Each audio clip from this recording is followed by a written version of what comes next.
Meus amigos, imaginem a ex-presidente Dilma Rousseff prevendo a sua queda e antecipando-se a ela, tirasse armas pesadas das Forças Armadas e passassem para grupos sociais, por exemplo, como o grupo de Boulos ou o grupo de Stedley e assim por diante. Sim, rifles pesados das Forças Armadas de repente fossem transferidos, por assim dizer, para esses grupos.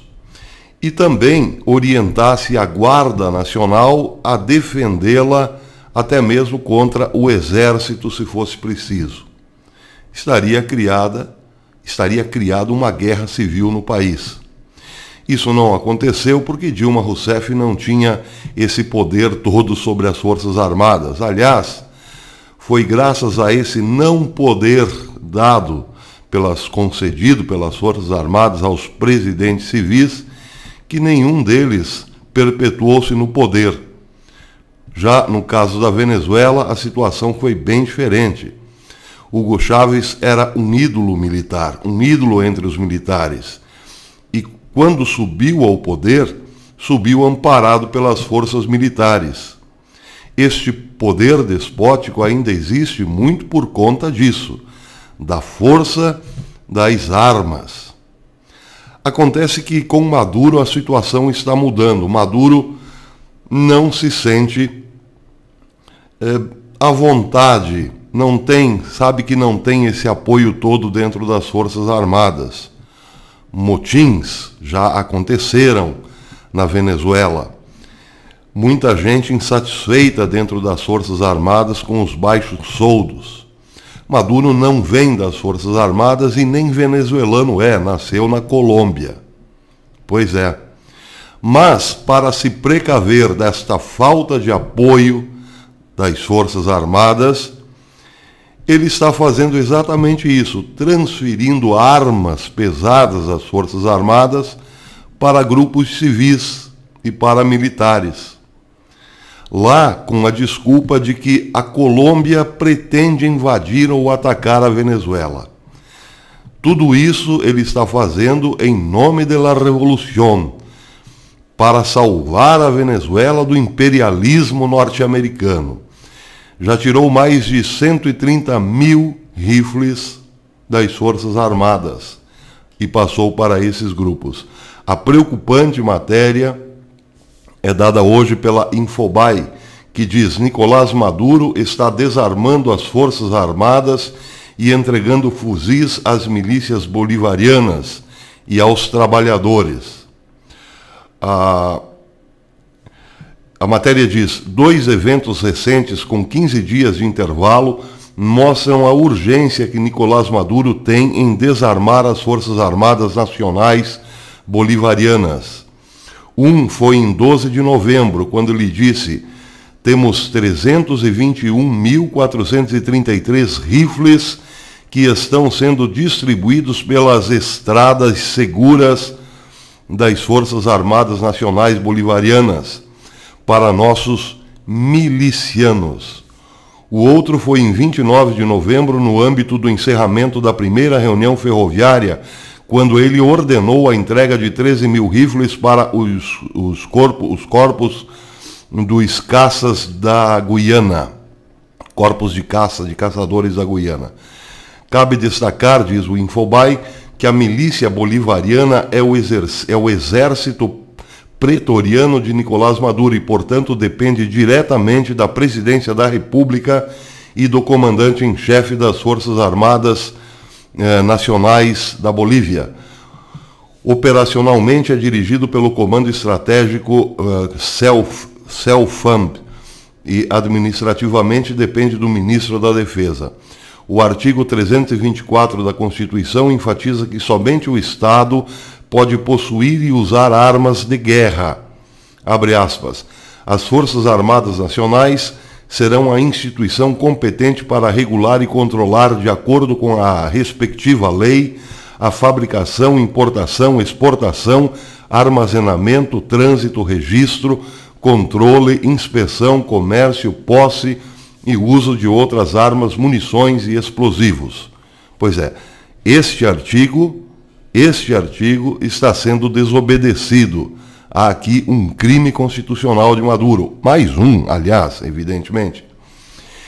A matéria continua dizendo, e o artigo 328 atribui às Forças Armadas a responsabilidade de garantir a independência e soberania da nação e garantir a integridade do espaço geográfico por meio de defesa militar, cooperação na manutenção da ordem interna e participação ativa no desenvolvimento nacional de acordo com essa Constituição e a lei, deixando claro que os componentes são Exército, Marinha, Aviação e Guarda Nacional. À medida que o final do ano se aproxima, parece haver mais preocupação no governo e principalmente na Presidência da República, de onde foi ordenada a entrega de armas a milícias, ou seja, as armas da República colocada nas mãos de civis, violando a Constituição.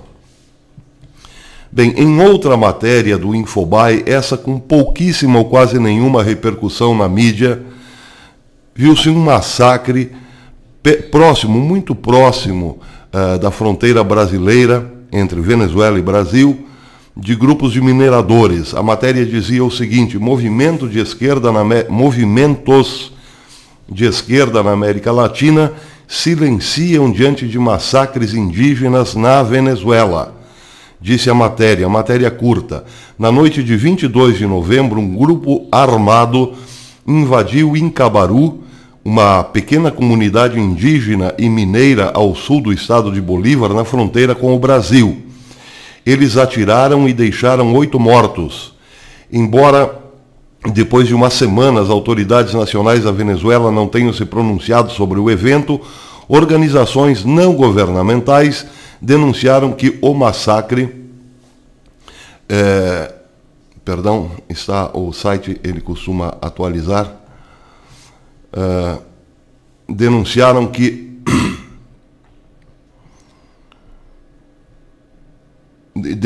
que o massacre é consequência da busca pelo controle das minas de ouro na região por parte de bandidos, por parte de bandos criminosos, diz a matéria.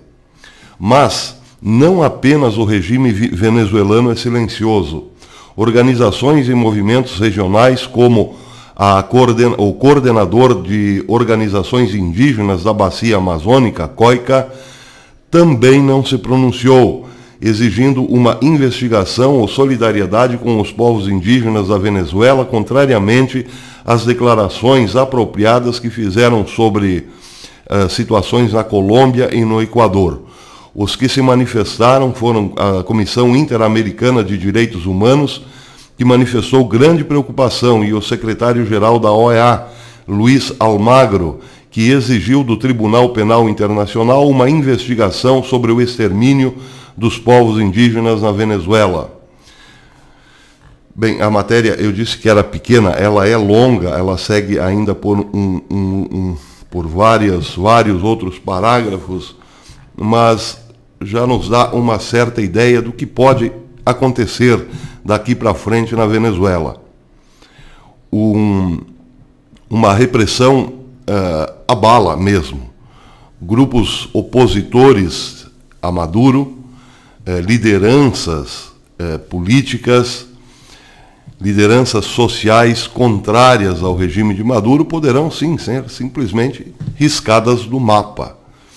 Maduro está armando a população civil com a desculpa de que a Venezuela corre um risco de ser atacada pela Colômbia, mas o que na verdade Maduro quer é exterminar a oposição.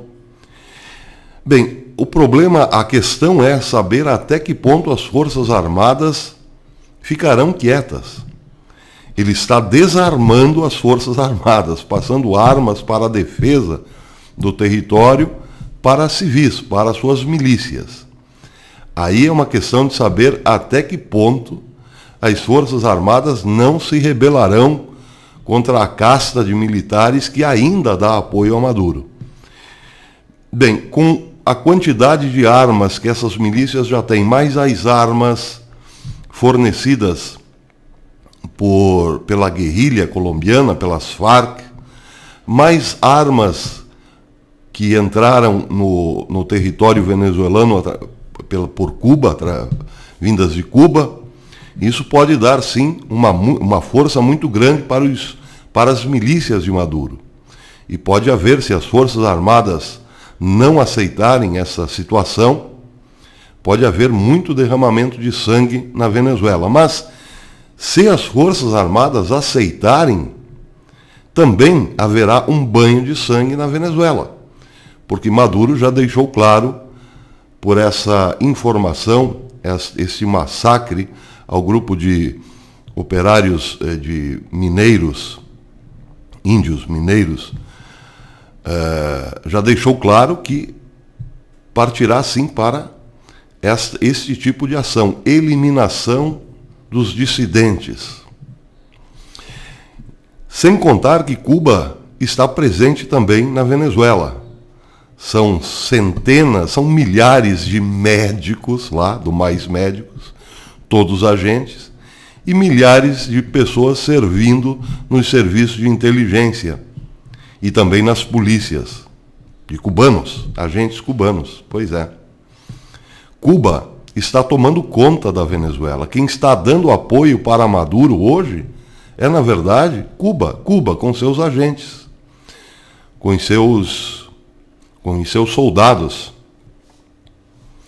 Isso é interessante porque Cuba é uma ilhazinha miserável.